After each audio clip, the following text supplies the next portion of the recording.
हम लगन कुंडली के 8वें भाव के स्वामी की प्लेसमेंट्स को कंपेयर कर रहे हैं। इस वीडियो में हम वास्तव में देखेंगे अगर आपका एट लॉर्ड 6th हाउस में है या किसी जातक का एट लॉर्ड जैसे 11th हाउस में है तो 6th या 11th दोनों में से कौन सी प्लेसमेंट ज़्यादा बेहतर होगी एट लॉर्ड की। साथ साथ में यहाँ पर हम ये भी देखेंगे कि आपको इन प्लेसमेंट पर किन तरीके से विचार करना चाहिए, किस प्रकार के रिजल्ट्स इन दोनों प्लेसमेंट से आपके सामने आ सकते हैं। सबसे पहले क्योंकि हम अष्टम भाव या अष्टमेश की बात कर रहे हैं तो अष्टम भाव आपके जीवन में जो कुछ भी सेक्रेट है, चाहे वो धन है, चाहे वो आपका कोई रिश्ता है या आपका जो ज्ञान है सेक्रेट रूप से जो आपको मिलता है, वो सब अष्टम भाव दिखाएगा। साथ में अष्टम भाव काफ़ी ज़्यादा डीप है तो कोई भी प्रकार का आप काम करेंगे वहाँ पर आपको घंटों घंटों तक काम करता रहना पड़ेगा और साथ में ये आपको काफ़ी सडन ट्रांसफॉर्मेशन देता है, काफ़ी सारे सडन चेंजेस देता है। लेकिन अष्टम भाव के थ्रू जो भी चेंजेस आ सकते हैं आपकी लाइफ में उनको आप कभी भी एक्सपेक्ट नहीं कर सकते हो कि वो चेंजेस पॉजिटिव होंगे या नेगेटिव होंगे। ये डिपेंड करता है कि अष्टम भाव में कोई ग्रह बैठा हुआ है या नहीं बैठा हुआ और आपका अष्टमेश फिर चार्ट में कहाँ बैठा हुआ है। इसका मतलब है अष्टमेश जो है वो एक ऐसा प्लैनेट हो सकता है आपके चार्ट में जो बहुत ज़्यादा शुभ ग्रह हो, और अष्टमेश अगर किसी भी ऐसे भाव में जाएगा जहाँ पर वो बहुत ज़्यादा कंफर्टेबल है तो आप अष्टम भाव के थ्रू काफ़ी ज़्यादा पॉजिटिवली चेंज एक्सपेक्ट कर सकते हो। लेकिन अष्टमेश एक अगर क्रूर ग्रह होगा तो वास्तव में वो चाहे किसी भी भाव में जाएगा वो आपके लिए उतनी ज़्यादा चुनौतियाँ भी लेकर आएगा। साथ में आपका अष्टम भाव ये बताता है कि मैरिज होने के बाद आपका जो मैरिड लाइफ है वो वास्तव में कैसा रहेगा, इन लॉज के साथ रिलेशन कैसा रहेगा, माता पिता से आपको फ़ायदा होगा या नहीं, या धन या संपत्ति मिलेगी या नहीं, या आपके इन लॉज से आपको कितना सपोर्ट मिलेगा, या उनके साथ आपका ओवरऑल जो नेचर है, व्यवहार है वो कैसा रहने वाला है, या उनकी तरफ से भी आपको कोई सपोर्ट विवाह के पश्चात मिलेगा या नहीं। तो काफ़ी केसेस में आपने ये भी देखा होगा कि बहुत लोगों को अपने माता पिता के थ्रू भी जो गेन होना है धन या संपत्ति के मामले में वो भी कभी कभी मैरिज से पहले नहीं होकर मैरिज के बाद ही ज़्यादा होता है, या किसी को अपने इन-लॉज से काफ़ी ज़्यादा धन और संपत्ति भी मिल जाती है। तो ये यहाँ पर जो आपका अष्टमेश है वही बताएगा और अष्टम भाव में बैठा हुआ ग्रह भी ये सब बताएगा। क्योंकि हम यहाँ अष्टमेश की अष्टम भाव की बात कर रहे हैं तो अष्टम भाव आपकी रिसर्च करने की एबिलिटी को बताता है, किसी भी विषय को बहुत डीपली सीखने या समझने की एबिलिटी को बताता है। तो अष्टम भाव काफ़ी ज़्यादा डीप है, जितना ज़्यादा आप किसी भी विषय में गहराई में जाते जाएंगे उतना ही ज़्यादा आपको सामने और ज़्यादा गहराई नज़र आएगी। यहाँ पर अब कोई भी प्रकार का अंत, अष्टम भाव के थ्रू जो कुछ भी आपको मिलने वाला है वो आपका वो गेन है जिसके लिए आपने कोई मेहनत नहीं की, जिसके लिए हो सकता है आपने पैसा कहीं इन्वेस्ट किया हो, आपने कुछ ऐसी बिल्डिंग वगैरह खड़ी की हो, आपने कोई निर्माण किया हो जो आपको एक रेंटल इनकम दे सकता हो, या आपने कहीं बॉन्ड वगैरह में, म्यूचुअल फंड वगैरह में कोई इन्वेस्टमेंट की हो जिससे आपको रेगुलर इनकम जनरेट होती हो। यहाँ पे अगर अष्टमेश आपका किसी भी प्रकार का चाहे वो ग्रह होगा लेकिन वो किसी अन्य ग्रह के साथ बैठा है तो वो ग्रह किस प्रकार का है, वास्तव में अगर अष्टमेश किसी अन्य भाव में गए तो अष्टमेश वहाँ कैसे स्थिति में है, क्या वो वक्री तो नहीं है, क्या वो अस्त तो नहीं, ये सब आपको विचार करना ही होगा। अब अष्टमेश एक बहुत शुभ ग्रह भी हो सकता है, एक बहुत अशुभ ग्रह भी हो सकता है, चाहे वो अशुभ ग्रह है चाहे वो शुभ ग्रह है, लेकिन आप अष्टम भाव पर जिन ग्रहों का प्रभाव है उनको कभी नहीं भूल सकते और अष्टम भाव में आपके चार्ट में जो ग्रह बैठा है उनको भी नहीं भूल सकते। अब अगर देखा जाए तो आपका अष्टमेश अगर सूर्य है या आपका अष्टमेश अगर चंद्रमा है तो ये निश्चित है कि वो आपका सिर्फ और सिर्फ अष्टम भाव का ही स्वामी है। लेकिन आपके चार्ट में अगर आपका अष्टमेश सूर्य या चंद्रमा के अलावा बृहस्पति जैसा ग्रह है, आपका शनि जैसा ग्रह है, या आपका इवन कोई भी मंगल जैसा ग्रह है, बुध जैसा ग्रह या शुक्र जैसा ग्रह है, तो वो आपके चार्ट में किसी न किसी अन्य भाव को जरूर ही रिप्रेजेंट कर रहे हैं। तो फिर आपको उस भाव पर भी ध्यान देना होगा क्योंकि उस हाउस के थ्रू भी कहीं ना कहीं आपको अष्टम का कनेक्शन जोड़कर देखना होगा। अब सबसे पहले मान लेते हैं किसी का एट लॉर्ड जैसे 6th हाउस में स्थित है,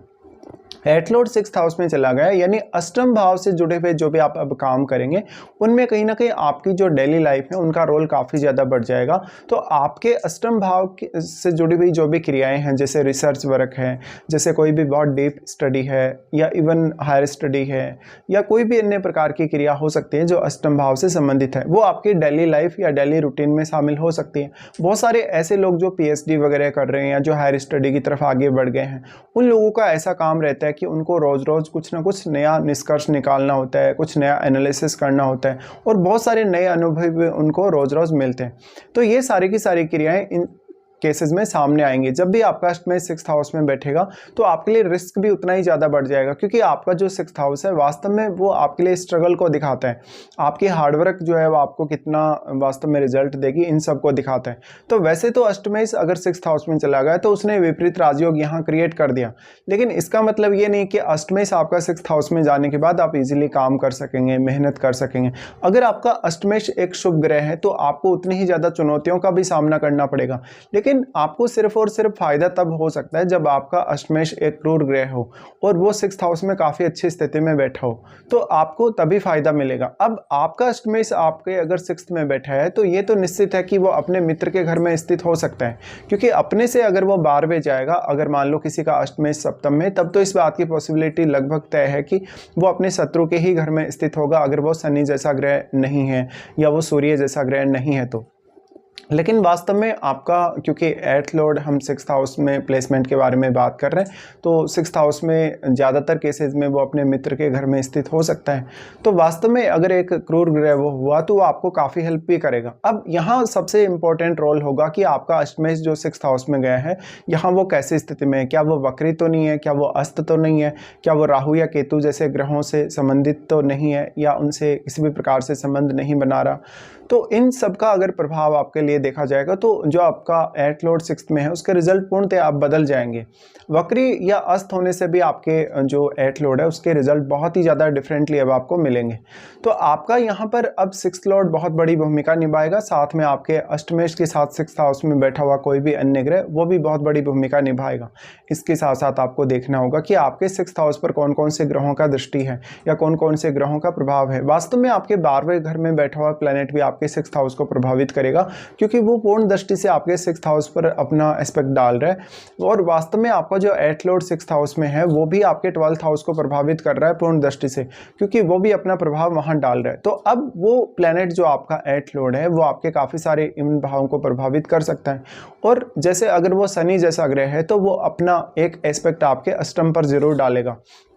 इस प्रकार से अगर देखा जाए तो अब आपका जो रूटीन वर्क है, आपका जो ऑफिस का कामकाज है, आपकी जो डेली लाइफ है, जो घरेलू जीवन में जो आपकी डेली लाइफ है, उनमें कहीं ना कहीं आप अष्टम भाव के बारे में लगातार विचार करते रहेंगे। तो यहाँ पर कभी कभी सेहत को लेकर उतनी अच्छी स्थिति सामने नहीं आती। हो सकता है आपको बहुत ज़्यादा स्ट्रगल करना पड़ रहा हो कैरियर में आगे बढ़ने के लिए। हो सकता है आपका घरेलू जीवन बहुत ज़्यादा अच्छा ना हो, आपका जो घरेलू लाइफ का रूटीन है वो काफ़ी ख़राब रहा हो। ऐसे केसेस में सबसे ज़्यादा ध्यान देना होगा आपको आपकी सेहत पर, और अगर आपकी सेहत बहुत अच्छी होगी तभी सारी चुनौतियों से आप निपट पाएंगे। तो ये जो प्लेसमेंट है वो बहुत ज़्यादा रिस्की है। यहाँ पर अब हो सकता है आपको अपनी डेली के खर्चों को चलाने के लिए कर्ज वगैरह लेना पड़ रहा है। आपका जो काम है वो बहुत ज़्यादा ऐसा है जहाँ पर आपको काफ़ी मेहनत करनी पड़ रही है, बहुत ज़्यादा स्ट्रगल करना पड़ रहा है। इवन उसके बाद भी आपको फाइनेंशियल मामलों में उतना सपोर्ट नहीं मिल रहा अपने काम से, तो फिर आपको कहीं ना कहीं कर्ज लेना पड़ेगा, कहीं से उधार लेना पड़ेगा, और फिर आपके लिए रिस्क लगातार बढ़ता ही जाएगा। अब यहाँ आपको सबसे ज़्यादा मदद कर सकता है जो ग्रह आपके 12th हाउस में बैठा है, क्योंकि 12th हाउस में बैठा हुआ ग्रह आपके अष्टमेश को प्रभावित करेगा, और ऐसा भी पॉसिबल है कि वो ग्रह आपके अष्टम भाव को भी प्रभावित कर रहा हो।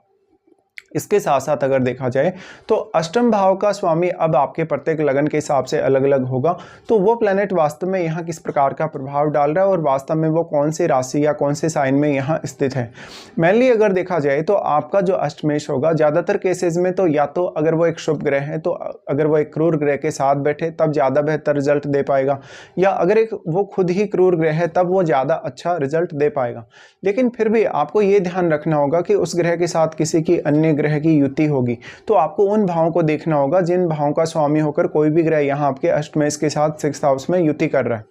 इस प्रकार से अगर देखा जाए तो आपका अब जो आपका अष्टमेश है 6th हाउस में बैठकर कुछ अन्य भावों को प्रभावित करेगा 12th हाउस के साथ साथ। तो आपको उन भावों में बैठे हुए ग्रह और उन भावों पर जरूर ही विचार कर लेना चाहिए।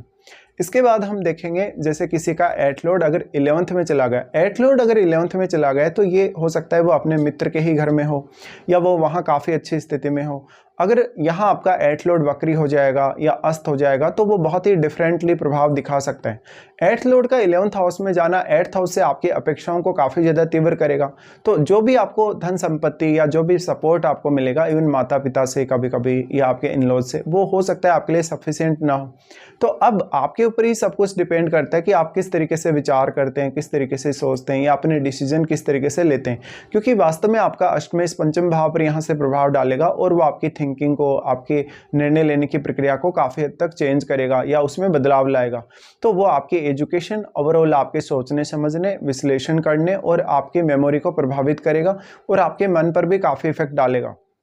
लेकिन यहाँ अष्टम भाव से संबंधित जो रिजल्ट्स हैं उनको पाने के लिए, स्पेशली जब भी आप कोई रिसर्च वगैरह कर रहे हैं, कुछ बहुत नया आपको सीखना है, आपको स्टडी वगैरह करनी है, कोई बहुत डीप रिसर्च करना है या कोई भी डीप स्टडी करनी है, तब जरूर वो ग्रह आपके लिए यहाँ बेहतर हो सकता है जो आपके 11th हाउस में गया है एट लॉर्ड। तो आपका एट लॉर्ड अब वास्तव में आपके चार्ट में किन किन भावों का, अन्य भावों का स्वामी है, ये आपको देखना चाहिए और उन भावों के थ्रू भी आपको अब काफ़ी मदद मिल सकती है उनके 11th हाउस में जाने के बाद। यहाँ सबसे ज़्यादा अब इंपॉर्टेंस होगा आपके 11th लॉर्ड का। अगर मान लो 11th लॉर्ड आपके अष्टमेश के साथ मित्रवत है तो ज़्यादातर केस में तो अष्टम भाव के थ्रू आपको आपका अष्टमेश काफ़ी गेन करवाएगा और साथ साथ में उस गेन के लिए आप सही डिसीजन भी ले पाएंगे। लेकिन पंचम भाव में बैठे हुए ग्रह का इंपॉर्टेंस भी उतना ही ज़्यादा और आपके पंचम भाव में जो राशि है, जो राशि का स्वामी है, उसका भी इंपॉर्टेंस बहुत ज़्यादा है। अगर मान लो पंचमेश का संबंध अष्टम से बन रहा हो तो ये जो अष्टमेश का प्लेसमेंट 11th हाउस में बना है ये आपके लिए बहुत ही ज़्यादा फेवरेबल हो जाएगा,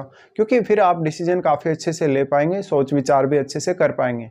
एट लॉर्ड का 11th हाउस में जाना आपको बहुत सडन ट्रांसफॉर्मेशन के थ्रू धनवान बना सकता है, आपको कोई साइंटिफिक कार्य के थ्रू धनवान बना सकता है, आपको कोई बहुत डीप रिसर्च के माध्यम से धनवान बना सकता है। इसके साथ साथ क्योंकि 11वां घर आपका नेटवर्क है तो आपके नेटवर्क में बहुत सारे ऐसे लोग भी शामिल हो सकते हैं जो कोई ना कोई इस प्रकार का जासूसी से रिलेटेड काम कर रहे हैं, जो लोग कोई रिसर्च वगैरह करने वाले लोग हैं, जो कोई भी डीप स्टडी कर सकते हैं, डीप रिसर्च कर सकते हैं या बहुत ही गहराई से किसी भी विषय के बारे में वो विचार कर सकते हैं। एट लॉर्ड का 11th हाउस में जाना आपकी थिंकिंग को पूर्ण रूप से बदलेगा, आपके विचारों को बदलेगा, वो आपकी अंडरस्टैंडिंग में काफ़ी बदलाव लाएगा। तो वो आपके चार्ट में पंचम भाव को तो प्रभावित कर ही रहा है, लेकिन वो आपके चार्ट में किन अन्य भावों को भी प्रभावित कर रहा है ये भी आपको देखना चाहिए। मोस्ट ऑफ केसेस में अगर आपका 11th लॉर्ड एक शुभ ग्रह होगा और अगर वो आपके 11th हाउस में बैठा है तो तब वो ज़्यादा बेहतर रिजल्ट लाएगा आपके मान सम्मान और पॉपुलैरिटी को लेकर भी और बाकी अन्य मामलों में भी। यहाँ पर अब आपका अष्टमेश जो है वो आपके चार्ट में जिन अन्य भावों का स्वामी है उनसे भी आपको काफ़ी हद तक सपोर्ट मिल सकता है 11वें भाव के लिए। लेकिन यहाँ अष्टम भाव में बैठे हुए ग्रह को आपको कभी भी नहीं भूलना चाहिए, क्योंकि अष्टम में बैठा हुआ ग्रह भी आपके लिए उतना ही ज़्यादा इंपॉर्टेंट है जितना आपका एट लॉर्ड का 11th हाउस में आना। तो अब आपके लिए ज़्यादातर केसेस में तो वैसे देखा जाए तो अष्टमेश का 11th हाउस में आना ही ज़्यादा बेहतर है। लेकिन अगर आपका एक ऐसा प्लैनेट है अष्टमेश जो बहुत ज़्यादा क्रूर है और आपका 6th लॉर्ड भी बहुत अच्छी स्थिति में है, तो कुछ हद तक फिर भी आप अष्टमेश के 6th हाउस में बैठने का भी काफ़ी अच्छा लाभ उठा पाएंगे। और जो आपका अष्टमेश आपके 6th हाउस में गया है, क्योंकि वो आपके फॉरेन सेटलमेंट में आपकी मदद कर सकता है, वो आपको किसी भी अष्टम भाव से जुड़े कार्य के लिए फॉरेन भेज सकता है, वहाँ सेटल कर सकता है, या कहीं ना कहीं फिर आप 12th हाउस का भी अच्छे से यूज कर पाएंगे। इसी तरीके से जब आपका 11th लॉर्ड यहाँ पर अच्छी स्थिति में होगा तो आपके अष्टमेश का 11th हाउस में जाना काफ़ी बेहतर हो सकता है या उसके रिजल्ट काफ़ी बेहतर हो सकते हैं, लेकिन वो आपके पंचम भाव को काफ़ी स्ट्रांगली प्रभावित कर रहा है। तो यहाँ भी वो आपकी थिंकिंग को, आपके सोचने समझने और विचार करने को काफ़ी ज़्यादा प्रभावित कर रहा है। लेकिन वास्तव में तो जो अष्टमेश का 6th हाउस में होना है वो थोड़ा रिस्की ज़्यादा है अष्टमेश के 11th हाउस में होने की तुलना में। तो मोस्ट ऑफ केसेस में तो आपका 11th लॉर्ड का कहीं ना कहीं अच्छा होना और 11th लॉर्ड के साथ साथ आपका जो अष्टमेश है वो भी अगर 11th हाउस में बैठा है तो अच्छी स्थिति में हो, तब ज़्यादा बेटर होगा। तो मोस्ट ऑफ केसेस में यही अच्छा है आपके लिए, जब आपका एट लॉर्ड 11th हाउस में बैठेगा तभी वो ज़्यादा बेहतर रिजल्ट्स लाएगा आपके लिए, आपके एट लॉर्ड के 6th हाउस में बैठने की तुलना में।